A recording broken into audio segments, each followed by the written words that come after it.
Old man Frank Moses is in bed reading a book the girl he likes is interested in. Later that night, Frank wakes and heads downstairs to the kitchen, seemingly unaware of the hit squad already inside his home to eliminate him. The team readies themselves and bursts into the kitchen, but Frank appears behind them, swiftly taking out the team with some highly trained moves. Frank isn't just any old man. He is a former CIA Black Ops agent, and these men just made a fatal mistake. It was just a few days ago we met Frank, now living the easy life in a suburban neighborhood and collecting retirement checks. The girl he has a crush on actually works at the retirement office, named Sarah Ross, so to find an excuse to talk to her, he deliberately rips up his checks. Sarah probably suspects this, but she likes chatting to Frank as well, talking about the avocado plant he has hostage in his home and the romance book she likes to read. Sarah, though, thinks her life is boring, wishing to travel the world, but the conversation is usually cut short when her supervisor begins giving her the look. During one of these conversations, Frank reveals he will be in her city, Kansas, hinting that they could actually meet in person, so after some thought Sarah tells him to call when he gets there. It's that night that the squad of assassins enters his home, but after taking them out, the danger has not yet passed, so Frank drops some bullets into a hot pan of oil before smashing his basement floor and removing a bug-out bag and a pistol. The bullets suddenly go off, and this triggers the remaining hitmen outside to open fire on the home with high-powered machine guns. Then, for the icing on the cake, they finish off with a grenade. The team then rushes inside, but just as easily Frank eliminates the entire team and hits the road for Kansas. Sarah gets home from a terrible date, only to find Frank inside her home. Hey. He introduces himself, but Sarah rightfully throws a fit, demanding that the old creep get out of her home. To make things worse, Frank has already packed a bag for her, his only explanation being that people are trying to kill him. Stop. Hey, listen to me, please. She may be a target too, suspecting that his conversations have been tapped, and right on cue a van of men pulls up outside. Without any choice, Frank kidnaps Sarah, having her bound and gagged but trying to explain that someday they'll look back at this situation and laugh. Sarah tries her best to protest despite being gagged, but Frank thinks she's just hungry and suggests pizza, and Sarah relents and agrees. We then meet CIA agent William Cooper, in the middle of manipulating the crime scene of his recent hit to make it seem like the victim offed himself, all while casually talking to his wife about dinner. After offing his target, he meets with his supervisor, Cynthia Wilkes, to collect his latest target, Frank, though Frank's file lists him as just an analyst. Frank and Sarah soon arrive in New Orleans, and he gets a motel room.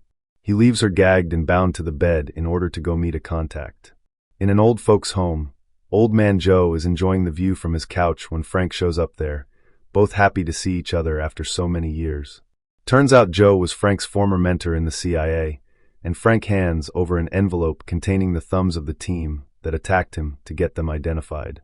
Meanwhile, Cooper is closing in on Frank. Frank soon learns that the hit team were a South African hit squad. He wonders why anyone would want him after so many years, but they plan to dig deeper, and he warns Joe to also watch his back. After struggling for a while, Sarah finally frees her arms. Just as Cooper finds out about Frank's connection to Sarah, he intercepts a 911 call from her motel room and sends a team to capture her. After Sarah is cleared by medical services, a lone cop decides to take her to the station, then suddenly injects her with a substance, but Frank shows up, knocks him out, and takes the car. Cooper suddenly rams the car, but Frank responds by letting off shots at him, forcing him to retreat and taking off once more. He then calls in Cooper's van over the radio. Cooper soon comes upon the abandoned cop car, but as he approaches, he finds himself surrounded by cops and is forced to surrender. That night, an assassin infiltrates Joe's room and is left staring down the end of a gun barrel. By the time Sarah recovers from the injection, they've arrived in New York. Despite being kidnapped and drugged, Sarah thanks Frank for saving her. The people hunting him also killed a Chinese reporter, so until he finds out who they are, Sarah will need to stay with him indefinitely.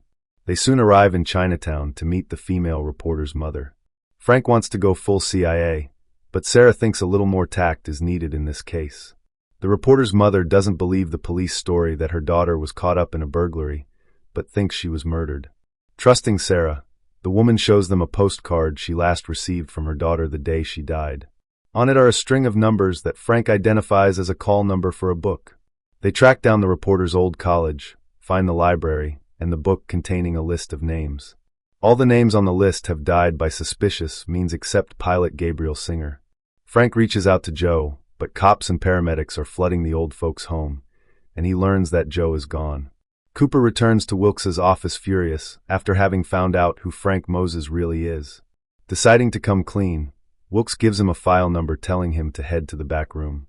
There he meets the records keeper Henry, watching over documents too sensitive to be filed normally. Henry hands over Frank's massive, heavily redacted file, explaining that Frank was the most effective field agent the CIA has ever seen, calling him truly gifted. He was retired peacefully until someone tagged him red, retired and extremely dangerous. Despite this, Cooper plans to go all in on his hunt. Frank and Sarah arrive in Florida to meet an associate, Marvin Boggs, and take a speedboat deep into the Everglades until they come upon a secluded boathouse. Frank is extremely cautious, and rightly so, as Marvin springs from a hiding spot with a bow aimed at him, paranoid as usual before Frank convinces him they're not here to kill him. Marvin then leads them into a secret underground bunker he created to hide from a chopper that passed overhead once last year. Frank hands him the reporter's list, wanting to know who Gabriel Singer is. As Marvin goes to check his files, Sarah thinks he's insane, but Frank explains that Marvin thinks he was the subject of a government mind control program for 11 years. Marvin locates a file containing 5 names from the list who were involved in a military operation where an entire village was wiped out. Also, Marvin and Frank were a part of the team sent in to clean up the mess. With Gabriel still alive, Marvin joins Frank and Sarah tracking him down, and here Marvin spots a chopper pass overhead and takes note of its number. The trio arrive in Mobile, Alabama, but as they exit the airport, Marvin grabs a woman he suspects is an agent, demanding to know who she works for. He suspects there's a camera in her bag, but Frank finds no camera and allows the woman to run away scared, leaving Marvin disappointed. They meet Gabriel at a hangar, forcing him to talk to them about the mission. He takes them to his office in a tower, and despite him swearing he didn't tell the reporter anything, learns he's now a target. With this, Gabriel explains that after the village massacre, he was tasked with flying a certain CIA agent to the village in the dead of night, who picked up someone. Before Gabriel can say more, Marvin spots the same chopper pass close by. Gabriel goes to take a closer look, but he is suddenly shot by a sniper who then rips the room to shreds with bullets while Cooper watches from camera footage. Frank, Marvin and Sarah manage to escape the gunfire into a nearby shipping yard when they come under gunfire from the same woman Marvin held at gunpoint at the airport. Another shooter nearby also opens fire on them, so Frank pulls a grenade launcher from Marvin's stuffed pig and blows the shooter up before Marvin sends a grenade flying back to another. Airport lady fires a rocket that narrowly misses them, but Marvin has had enough. She reloads to fire, but Marvin fires hitting the rocket, causing it to explode right in her face. They escape in a van. Marvin can see Sarah likes Frank as she is still around him, but Frank thinks it's just because she doesn't have a choice. On another note, if it's the CIA after them, then there's one place they can go to get more information. They'll probably die, but the threat of death hasn't stopped them before. Frank thinks they need more help, and ends up in front of the Russian embassy. Marvin starts getting cold feet as his last encounter with Russians ended with wires in some private places, so Frank decides to go in alone, and Sarah wishes him well. As Frank enters the embassy, he is escorted to meet Ivan Simonov, a former FSB agent and mortal enemy. Ivan had always dreamt of killing Frank since Frank was the one who killed his cousin Igor the Butcher, but Frank reveals that Igor is still alive and well living in protective custody. Hearing this, Ivan pulls a bottle of vodka to share with Frank. Frank then reveals that he plans to break into the CIA and needs Ivan's complete security layout of Langley, and in return he will owe Ivan a favor. With this, Frank and Sarah arrive at Langley disguised as a general and a female physicist. They take an elevator which requires a facial scan, but Sarah drops the contact lens. The delay causes the military police to respond, but upon seeing the uniform they back down, giving Sarah enough time to locate the lens and complete the scan. Frank then breaks into the back room, where he comes face to face with Henry and requests the Guatemala file. Henry tells him about Cooper, but Frank has something in store for him. Cooper is in his office when Frank suddenly enters, and the two charge at each other, throwing each other around the room brutally. Frank eventually overpowers Cooper and pins him, revealing he trained the man who trained Cooper before breaking Cooper's arm. Frank escapes the room as Cooper lets off shots. Cooper orders the building locked down. Frank pulls the fire alarm, then meets up with Sarah. He then creates and sets off an explosion, forcing the fire department to respond.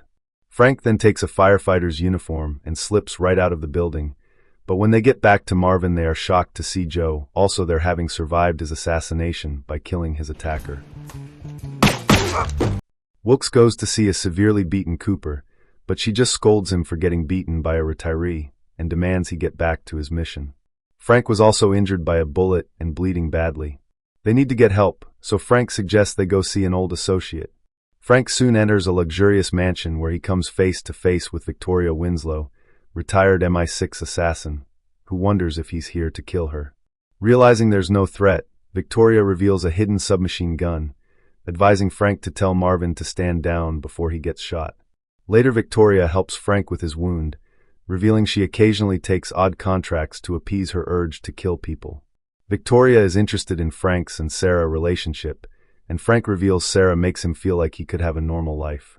Later the group goes over the Guatemala file and identify one name, Alexander Dunning, whose name was redacted from the reporter's list.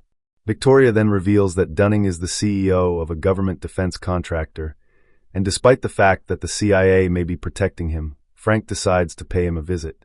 At that same time, Cooper is tipped off by Wilkes about Frank's new target. Marvin, Frank and Joe arrive at Dunning's home disguised as an African dictator and his bodyguards, while Sarah and Victoria are on the perimeter with a sniper rifle keeping an eye on the FBI tactical team in the woods. Victoria notes that she has never seen Frank like a woman so much, so she has no problem eliminating Sarah if she breaks his heart. Inside the home, Dunning plays a recorded conversation to throw off the FBI agents listening in while he and Joe head to his safe room, thinking they're going to discuss purchasing illegal arms. There is a buzz at the door, and Frank knocks him out, having already taken out his men.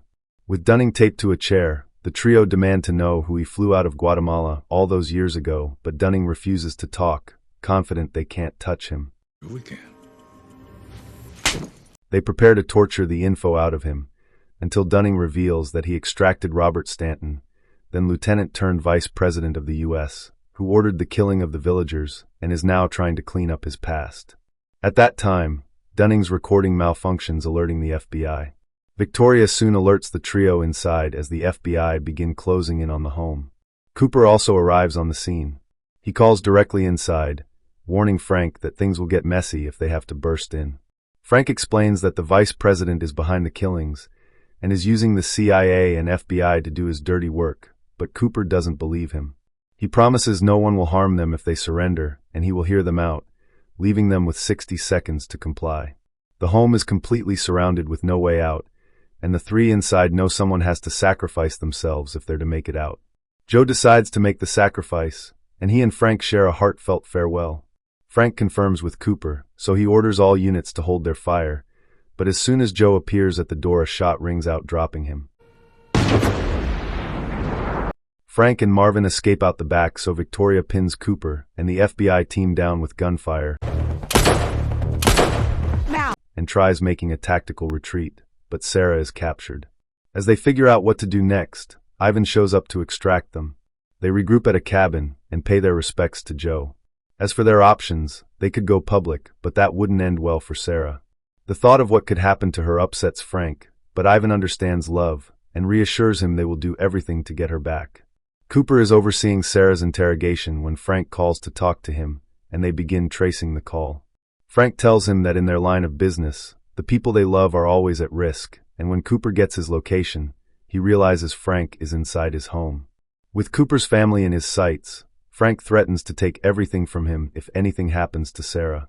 Cooper promises to keep her safe, but Frank tells him he doesn't have much time, as he plans to kill the vice president. By the time Cooper gets home, his house has been cleared with no sign of Frank, and he hugs his family relieved. He goes inside where he comes across the Guatemala file sitting on his table. He returns to Sarah's interrogation room, giving her the usual spiel about having one chance to help Frank from throwing his life away, but Sarah tells him Frank will have him for lunch. Cooper then requests to be plugged into the VP's Secret Service security detail, and Wilkes grants him permission. At a fundraising event for the VP, Ivan and Marvin infiltrate the building. Victoria shows up as a guest, and once inside, Marvin slips a small gas canister into her purse. VP Stanton soon makes his appearance on stage to give his speech. During the dance, Ivan pulls Victoria in for a dance, and she hands him the canister, which begins spraying around the room. Victoria exits the room, using her necklace to block the doors. She encounters a lone agent, but swiftly knocks him out before regrouping with Marvin. Ivan begins screaming gas and pulls the alarms, causing the room to panic. As protocol, Stanton is swiftly escorted to his transport, but before they can exit the parking garage, Victoria opens fire on the convoy with a mounted machine gun, forcing them to exit and take cover. Cooper and backup begin heading to cut Victoria off. Ivan calmly exits an elevator, and as Stanton's backup transport arrives, he blows it up, then casually re-enters the elevator. Stanton and his security detail are forced back into the building. Cooper and his backup get to the machine gun, only to find it firing automatically. Stanton and his team are soon pinned down once more by Victoria and Marvin, forcing them to take another route out. Victoria and Marvin then prepare to move out when she is hit by a round from a QRF team, so Marvin deploys smoke before helping her out. Victoria doesn't think she will make it and urges Marvin to continue on without her. Weakened, she is about to be cornered when Ivan shows up and lifts her into his arms.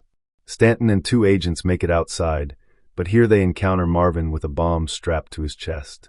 He starts charging at them, forcing them to make a run for it and jump into the first car that arrives. Cooper catches up with the car, trying to stop it, but Stanton orders the driver to speed up. The car makes a U-turn, so Cooper jumps onto it, but is soon thrown off. The driver turns out to be Frank, who takes out the agents before tossing Stanton. When he wakes, Frank confronts him about Guatemala. Stanton at first denies knowing anything, but ends up starting bargaining for his life. Cooper soon gets a call from Frank, offering to trade Sarah for the VP at a nearby power plant. Cooper alerts Wilkes, telling her to bring Sarah while he races ahead. He comes face to face with Frank, who has Stanton hostage. Soon Wilkes arrives with Sarah, but also Dunning is with her. Stanton then reveals it was Dunning who ordered the killings, but Dunning suddenly shoots Stanton. Frank demands they release Sarah, but Dunning wants a trade, his life for hers. Frank drops his gun, and Dunning orders Cooper to cuff Frank, but Cooper, realizing he's on the wrong side, also gives Frank the key. Wilkes tells him he did the right thing. Frank starts walking towards Dunning. Cooper swiftly guns Wilkes down. An unseen sniper kills all of Dunning's men before Frank hits him in the throat, dropping him. The sniper turns out to be Victoria, and Marvin and Ivan all reveal themselves. Cooper plans to take care of everything so Frank can walk. In the end, the entire team are in Ivan's car. Frank thinks he can finally have the normal life he always wanted, until Ivan reminds him he still owes him a small favor. There's a small nuclear problem in Moldova that he wants taken care of, and Sarah is excited for another mission. We then see the team running for their lives after stealing a nuclear device, with the entire Moldovan army chasing them. That's it for today's recap. If you enjoyed this breakdown, smash that like button and subscribe for more insane movie stories. YouTube thinks you'll love the video on screen, so click to enjoy.